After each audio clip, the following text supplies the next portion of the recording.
Kokushibo a toujours voulu être comme son frère jumeau, Yoriichi. À leur naissance, Yoriichi avait une étrange marque sur le front.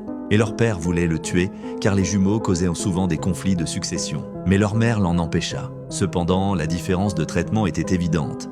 Yoriichi vivait dans la pauvreté, toujours collé à sa mère, dormant à ses côtés, toujours du côté gauche. Michikatsu, le futur Kokushibo, le trouvait enfantin et pitoyable. Un jour, Kokushibo lui offrit une flûte en bambou, pensant qu'il ne l'avait jamais vu sourire auparavant. Yoriichi ne parlait presque jamais jusqu'à ses 7 ans, au point que tout le monde pensait qu'il était sourd. Mais Michikatsu sentait bien qu'il était différent.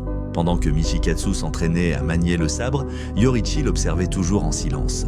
Plus tard, lors d'un entraînement avec leur maître d'armes, Yoriichi demanda à participer. Le professeur, pensant que ce serait amusant, lui donna un petit sabre en bois et lui montra les bases, mais à la stupéfaction générale, Yoriichi vainquit le maître en seulement 4 coups, alors que Michikatsu, malgré des années d'entraînement, n'avait jamais réussi à le toucher une seule fois. Pourtant, après cela, Yoriichi dit qu'il ne voulait pas devenir samouraï car il détestait faire du mal aux autres. Intrigué, Michikatsu lui demanda comment il avait pu devenir si fort. Yoriichi répondit simplement « Il suffit de suivre les os, les muscles et le flux sanguin de ton adversaire ». Ce que l'on connaît aujourd'hui sous le nom de monde transparent. C'est à ce moment-là que Michikatsu comprit. Son frère était un génie né, béni par un don qu'il n'avait jamais voulu. Ses yeux, sa marque, tout montrait sa supériorité. Et pourtant, Yoriichi ne voulait qu'une chose, jouer avec son frère. C'est alors que Kokushibo réalisa que le pouvoir qu'il désirait tant était gaspillé entre les mains de quelqu'un qui ne voulait même pas s'en servir.